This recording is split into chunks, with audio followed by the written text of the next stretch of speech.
Hello বন্ধুরা, welcome to my channel. আশা করি তোমরা সবাই খুব ভালো আছো। হ্যাঁ, আমিও খুব ভালো আছি। আজ স্যাটারডে, আর প্রতি শনিবারই আমরা কোথাও না কোথাও ঘুরতে বেরোই। তো আজও বেরিয়ে পড়েছি। বেরোতে বেরোতে একটু লেট হয়ে গেল। বিকেল 4টের মধ্যে বেরিয়ে পড়বো ভেবেছিলাম, কিন্তু এখন বাজে 4:30। হ্যাঁ, কোথায় যাচ্ছি সেটাই তো তোমাদের বলতে ভুলে গেছি। আজ আমরা যাচ্ছি চন্দননগর স্ট্যান্ড ঘাট। আমরা একটু ঘুরে যাচ্ছি। সিঙ্গুর হয়ে দিয়ারা দিয়ে দিল্লি রোড ধরবো। এই রাস্তাটা না খুব সুন্দর। রাস্তার দুধারে কত গাছ, আর এই রাস্তাটা খুব একটা ভিড়ও থাকে না, মোটামুটি ফাঁকাই থাকে। আর এই মেন হাইওয়েটাতেও খুব একটা ভিড় নেই। দিল্লি রোড ধরে নিয়েছি, আর খুব একটা বেশিক্ষণ লাগবে না। রাস্তায় যেতে অনেকগুলো সুন্দর সুন্দর ধাবা দেখলাম। ফেরার সময় টাইম থাকলে একটু ঢুকবো। মেন রোড ছেড়ে আমরা ভিতরের রাস্তায় ঢুকে পড়েছি। আজকের ওয়েদারটা একটু মেঘলা, বৃষ্টি হলে হতে পারে। দেখো, বকবক করতে করতে আমরা চন্দননগরে চলে এসেছি। এখানে আসতে আমাদের প্রায় 5:30 মতো বেজে গেল। এখানে এসেই দেখো আমি ছবি তোলার জন্য দাঁড়িয়ে পড়েছি, কারণ আলো থাকতে থাকতে কটা ভালো ছবি তুলে নিতে হবে। অন্ধকার হয়ে গেলে ছবির কোয়ালিটি অতটাও ভালো আসে না। এই জায়গাটা ঘুরতে ঘুরতে সন্ধে হয়ে গেল। ও এখান থেকেই ড্রোনটা ওড়াচ্ছে। সন্ধে হয়ে গেছে, তাই ফটো ভিডিও খুব একটা বেশি নেওয়া হয়নি। এখানে কিছুটা সময় কাটিয়ে আমরা রাস্তার ধারে স্ট্রিট ফুডের দোকানগুলোর কাছে চলে এলাম।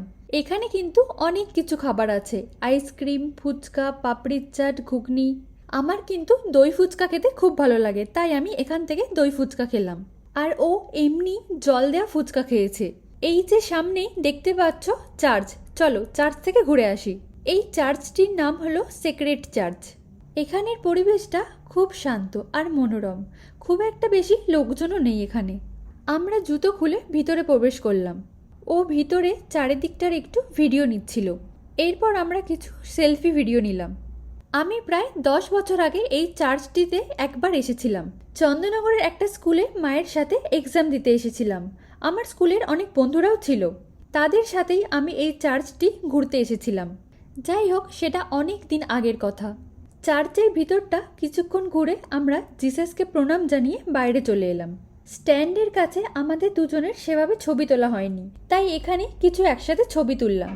এরপর আমরা আবার স্ট্যান্ডের কাছে গঙ্গার ধারে এসে কিছুক্ষণ বসলাম। এই দেখো আমার শিব ঠাকুর।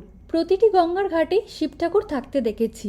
কেন থাকে সেটা কিন্তু জানি না। খুব সুন্দর হাওয়া দিচ্ছিল এখানে, এখান থেকে যেতেই ইচ্ছা করছিল না।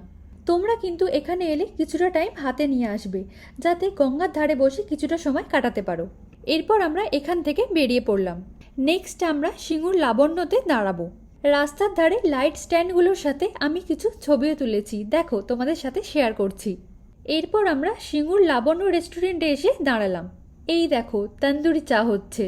আমরা তন্দুরি চা অর্ডার করলাম। রেস্টুরেন্টের ভিতরে কিন্তু অনেকটাই ভিড় রয়েছে।